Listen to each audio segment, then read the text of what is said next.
So today I went to Alexander 456, which I've been trying to get Kenny involved with. Kenny, our captain.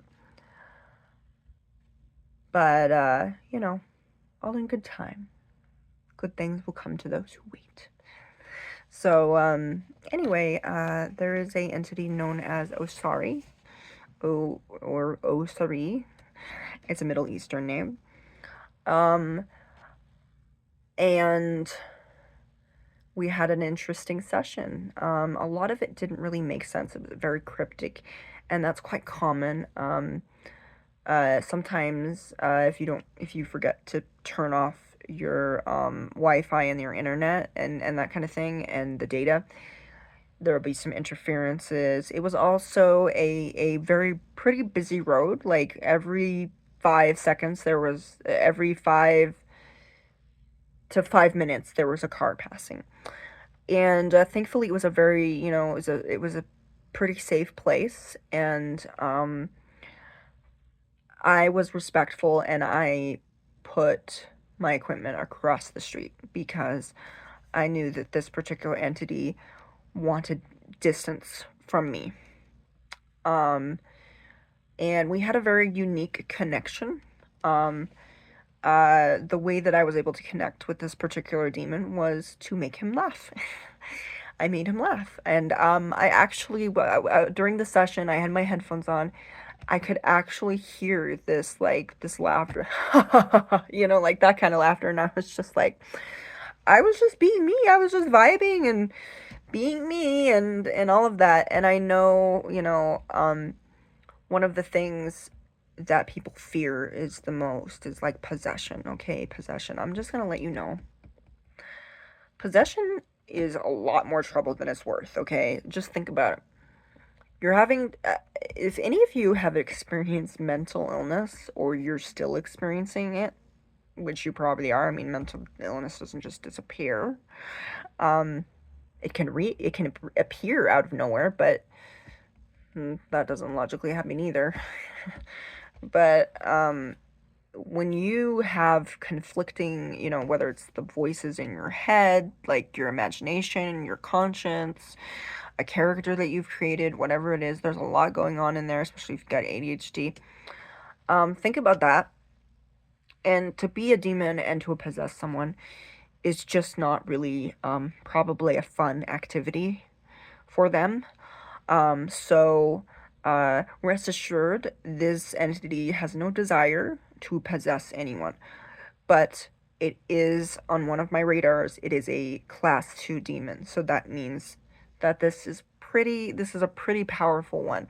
2 is I don't know on the scale of how powerful that is, but he is a 2, which means if he is able to possess people, that is something to take in consideration. Don't provoke demons, because first of all, you're thinking to yourself, well, they're evil. Why should we respect them? They have seen all of time. Like, if you believe in like the biblical demons, not the Hollywood version of them with the horns and Dante's Inferno and all of that stuff. That's folklore.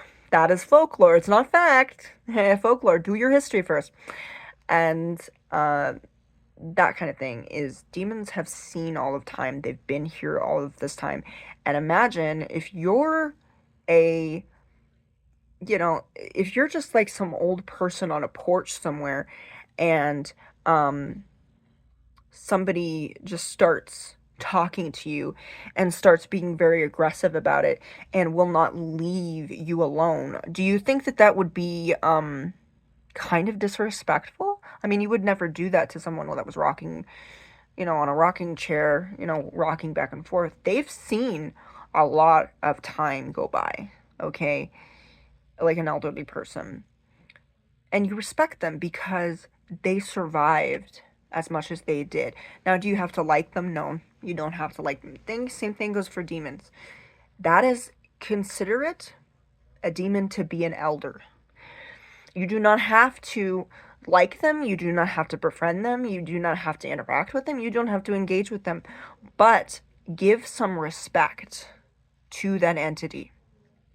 You don't have to give them gifts. You don't have to give them a hug. You don't have to do anything, actually.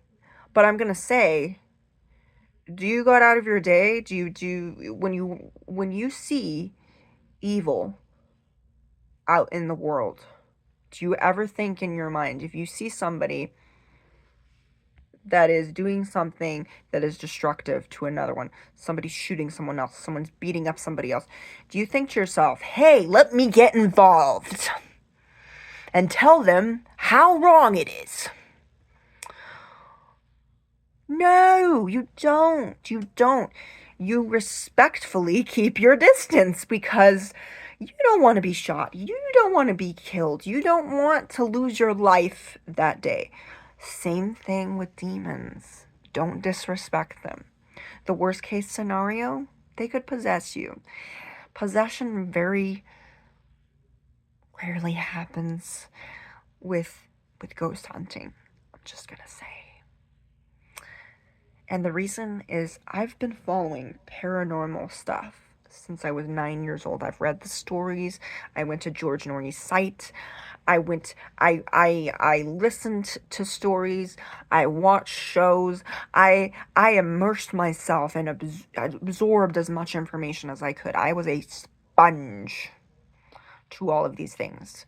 And I held on to them because I thought in my life, somewhere in my life, that I would be ghost hunting. I thought that was over and done with, but here I am. So, anyway, possession doesn't really happen as often as you do. And this is one of the reasons when I am watching a horror movie and there's a point where there's a seance, I pretty much just go, yeah, like that, because I'm just like, this is so boring. And I'm gonna say, yeah, everybody has that story about a spirit board or a Ouija board, going wrong. That is because they were doing it the wrong way. They were not doing it correctly. Okay? So, yeah. One of those things is just to be safe. Don't use equipment that you have not used yourself.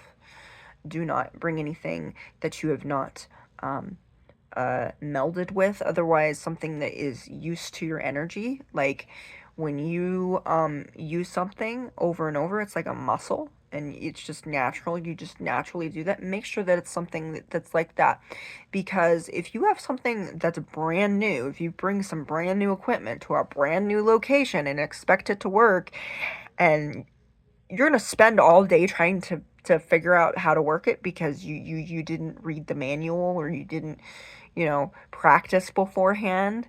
I mean, just imagine you, were asked to perform something and you didn't practice for it.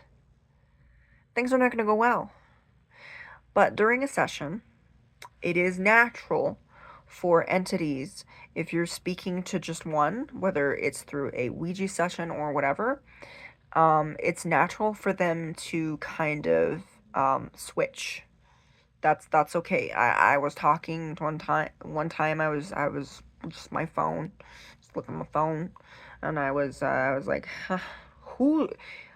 Okay, Sonny, okay, and then all of a sudden Edith shows up. I'm just like, who's Edith? Who?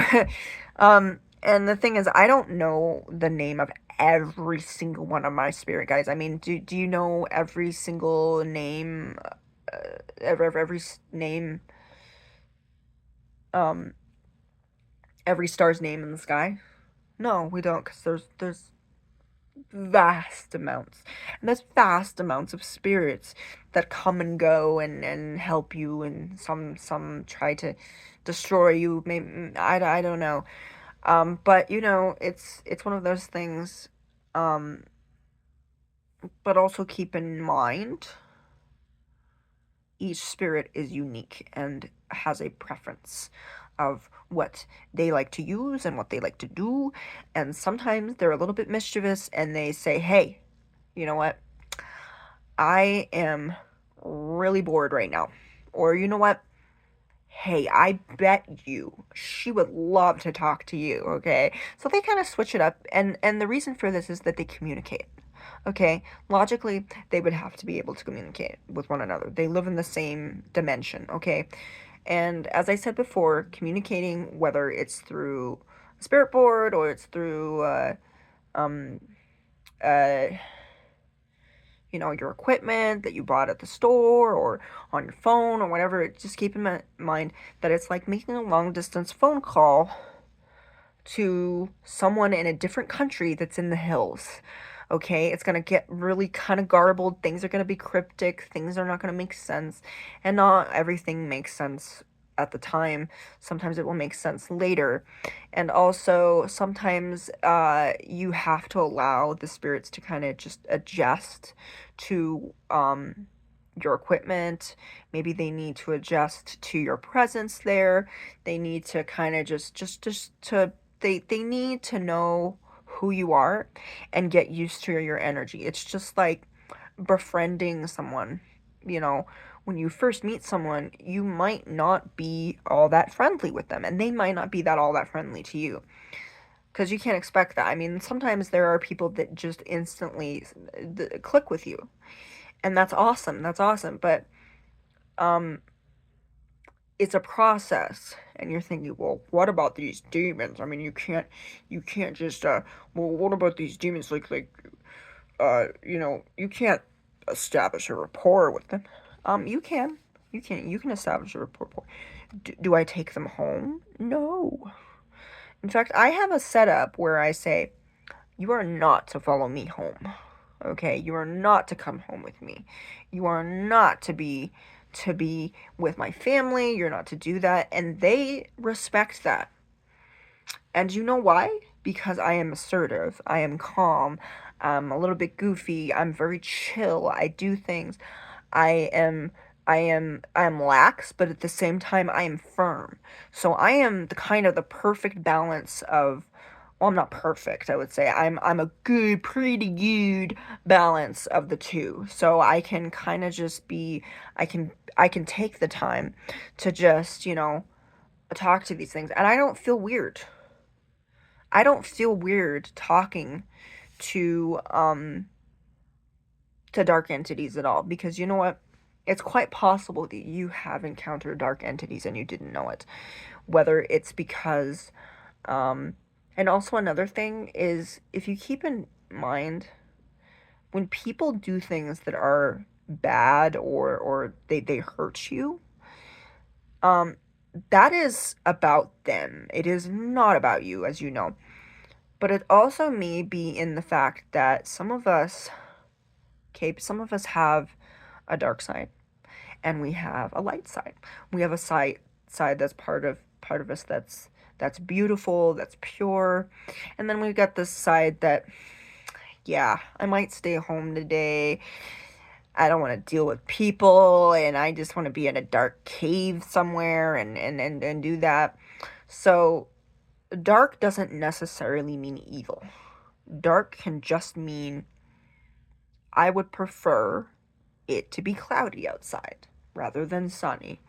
And that's perfectly fine, because some people like thunderstorms, some people like gray clouds and gray skies. Does that make them evil? No, it doesn't make them evil at all. It just means that they like darker days, and they like staying indoors, and they like being a hermit every once in a while. That's fine. That's a personal preference. But sometimes people don't have that balance. So they try to be light all the time. Like they pile everything up on this side, because they're just like, oh, okay, I gotta be good, I gotta smile, I gotta have good clothes, I gotta be clean, I gotta do all this, and I gotta, and then very slowly, when you keep putting things on this one side, it's just gonna keep getting lower and lower and lower until you burn out, because there's only so much that you can smile and wave at people all the time. You have to have dark days. You have to have darkness in order for there to be light. And I know that seems to be a contradiction, but it really isn't. If you examine the Bible, oh gosh, God had some dark days, man. I mean, he sent a plague of darkness, he made darkness, and then all of a sudden, Satan is trying to um, get on in it and saying, "Oh, I rule the darkness." I'm like, the hell you don't. You don't rule the darkness, you don't rule hell, you don't rule my world. And I've never seen Satan. I've never, maybe I've done that, but I'm gonna say the evil that I've encountered from people are people who do not have balance. They do not have balance, and the reason is because when you reject your shadow, because you think darkness bad, then you think that light is the only answer to everything. Yes, light exposes and helps and does that, but darkness also helps you. It helps you because on this side, this is the reflective side. This is the side that makes you really think about things, makes you kind of get a little sad or reflective, or maybe you might think about things that happened in your past and realize that all of this over here got you over here. If you're worried about what's over here all the time, you're missing a whole other side of you. A whole other side of you, and that side of you gets very frustrated. Okay, that's where the depression comes from. Do you know why depression happens? I don't know for sure, but I do believe that depression was there to help your brain reset. It was a way of you reflecting on your life and looking at it logically and being able to process all of those emotions. And depression can also be caused from emotional exhaustion. And what does that cause? That causes from you being happy all the time. Happy! I'm happy! I'm happy! Ah, that's not normal. That's not natural. We're gonna have days where we're gonna feel, sick, or we're gonna feel there's gonna be days where people don't talk to us and do that. And we need to feel those emotions, because if we don't, we are denying ourselves. We are suppressing ourselves by doing that. So please embrace your dark side, because your darkness is unique to you. It's not the darkness of demons or the darkness of Satan or the darkness of some weird people over there. This is yours. This is yours. You own it. You made it. It is now your own. Control it. You can control it. And some people are very scared about that. They don't understand. It's not rocket science, you guys. It's just the fact that when you deny your shadow, you're denying logic, you're denying yourself, you're denying reality. The fact that the sun isn't up all the time. It's got to go down sometime. Do we shoot the sun because do we you know uh not shoot the sun. Don't shoot the sun, please. No. Do we shoot the moon, or do we try to save precautions, or do that kind of thing? Um, it seems to be that people are working so hard to be good, to be happy, to be smiling, and if you're not worried about your emotions, I'm gonna say, in a dark and quiet place, God speaks to you. A dark and quiet place.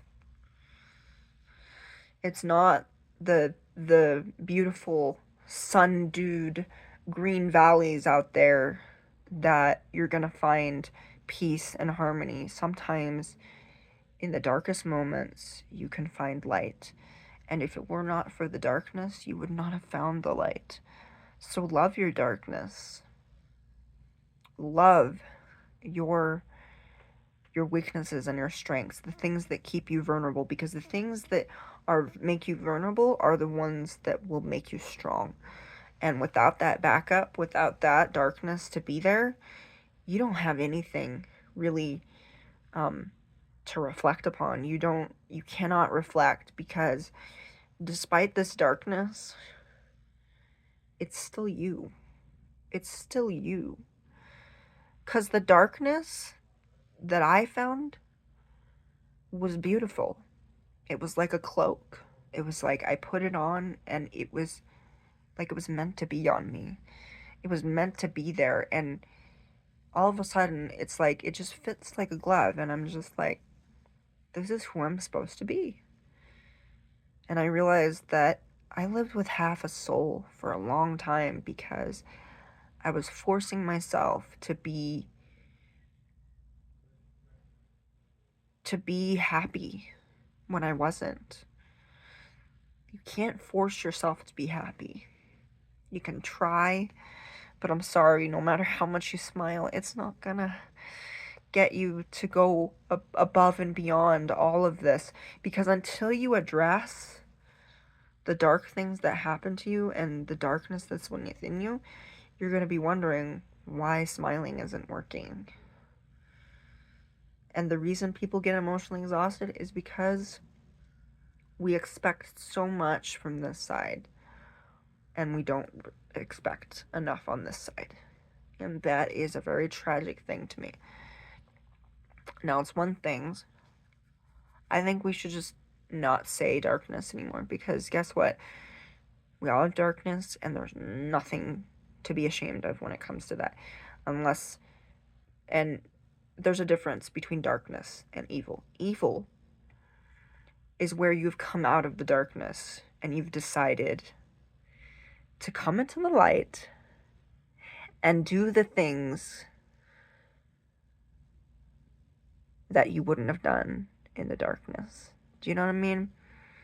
How many people go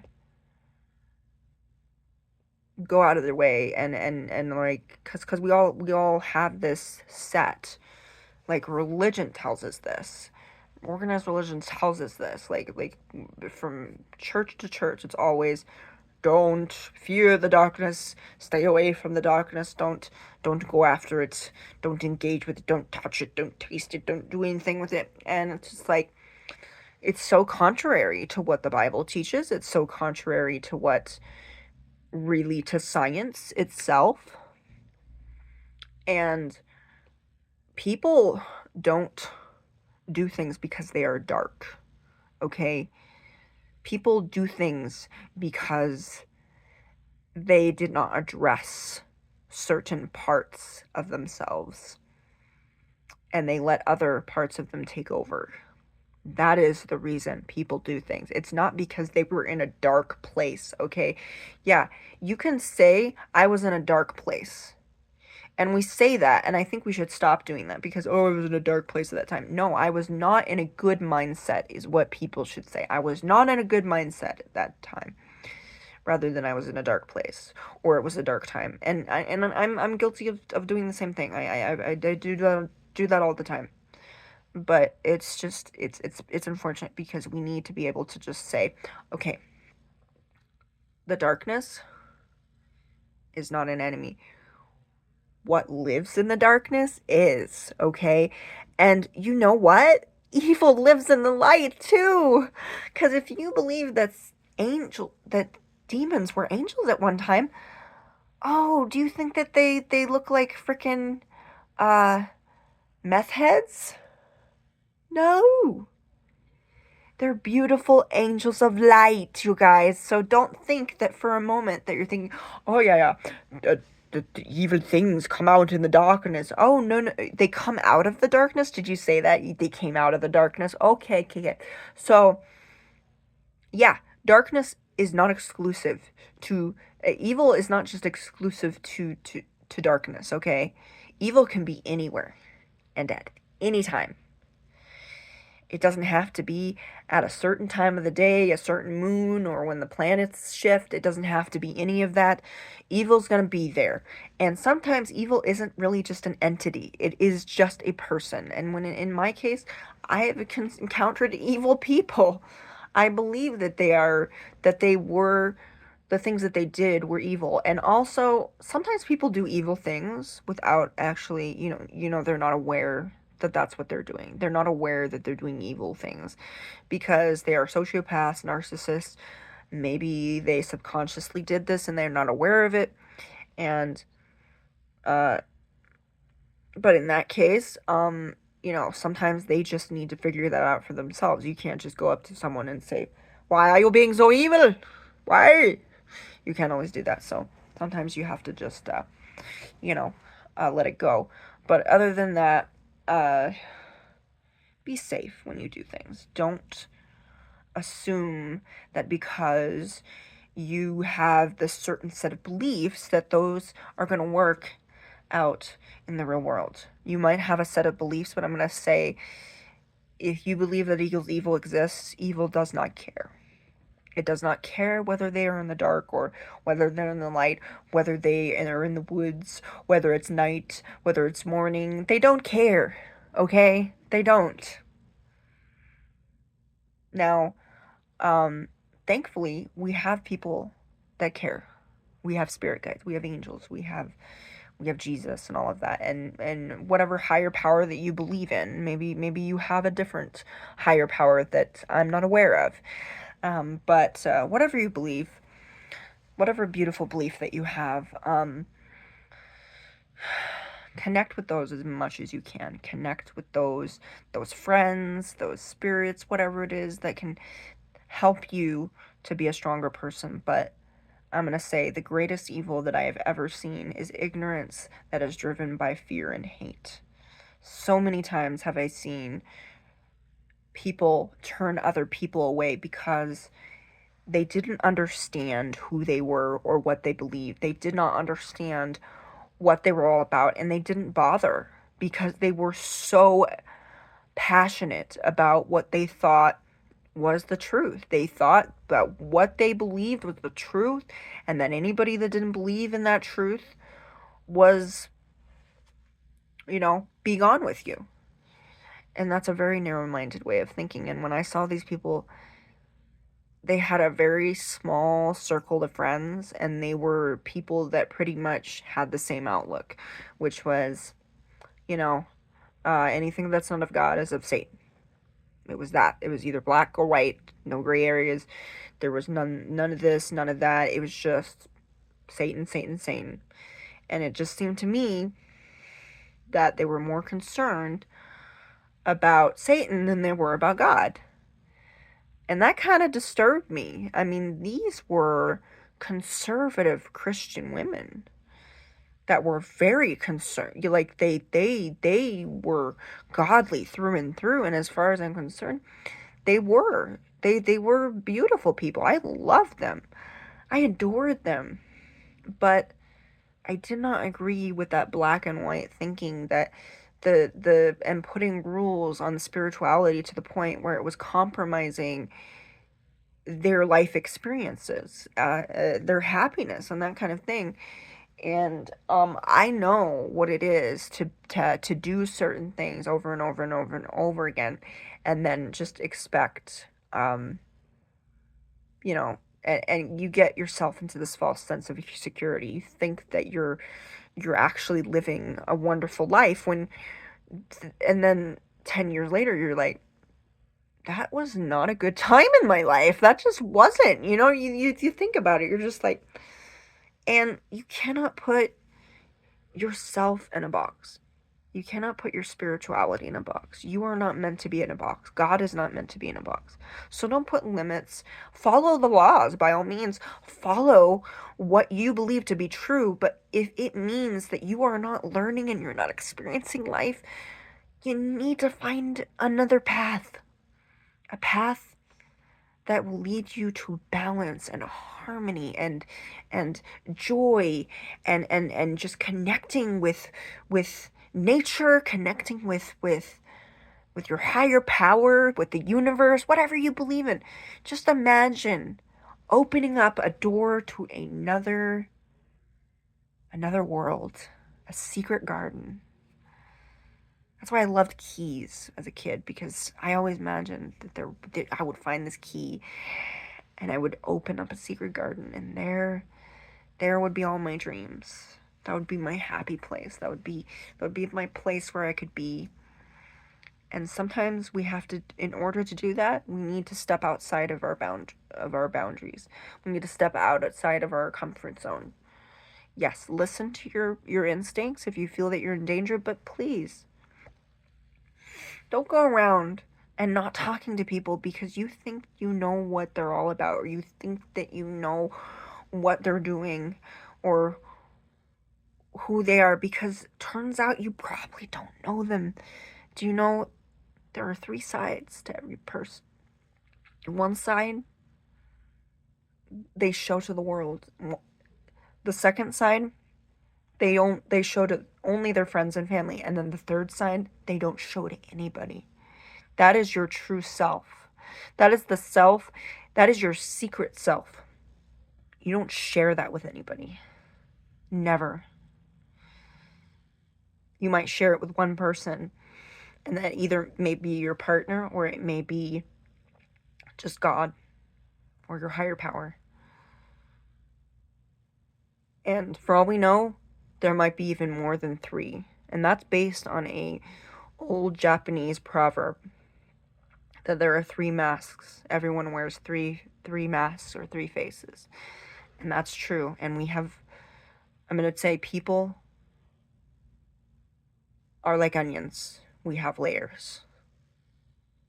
So technically we're ogres. And I'm okay with that. Anyway, you have a beautiful, blessed day, and I hope this has been helpful.